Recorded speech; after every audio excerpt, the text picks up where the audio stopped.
ఇవాళ రేపు ట్రిప్స్ చాలా కామన్ అయిపోయాయి. కాస్త స్ట్రెస్ అనిపించినా సోలోగా ట్రావెల్ చేసేయడం, లేదా మనకి నచ్చిన వాళ్ళతో టైం స్పెండ్ చేయాలి అని అనుకుంటే వాళ్ళతో సెపరేట్‌గా ట్రిప్స్ ప్లాన్ చేసుకోవడమో, లేతే యూట్యూబ్ వ్లాగ్స్ కోసం కొంతమంది ట్రిప్స్‌కి వెళ్తూ ఉంటారు.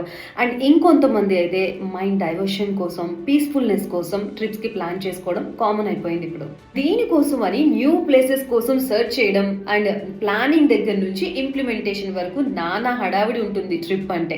అండ్ ట్రావెల్ ఏజెంట్స్ చెప్తున్నది ఏంటి అంటే 2025 బుకింగ్స్‌ని కంపేర్ చేస్తే ప్రీవియస్ బుకింగ్స్‌తో 650% బుకింగ్స్ ఎక్కువగా అయ్యాయట 2025లో. సో దీన్ని బట్టి అర్థమవుతుంది ఎంతమంది ఇంట్రెస్ట్ చూపిస్తున్నారా అనేది. లాస్ట్ ఇయర్‌తో కంపేర్ చేసుకుంటే, ప్రీవియస్ ఇయర్స్‌తో కంపేర్ చేసుకుంటే ఈ ఇయర్ ఎక్కువగా విజిట్ అవుతున్నారు, ట్రిప్స్ ప్లాన్ చేసుకుంటున్నారని తెలుసుకున్నాం కదా! ఇంతకీ వాళ్ళు ఏ ప్లేసెస్ ఎక్కువగా విజిట్ చేస్తున్నారు అండ్ ఏ ప్లేసెస్‌కి ఎక్కువగా ప్లాన్ చేస్తున్నారు ట్రిప్స్‌కి అనంటే అండమాన్, వియత్నాం, వారణాసి, ఢిల్లీ, బెంగుళూరు అండ్ గోవా.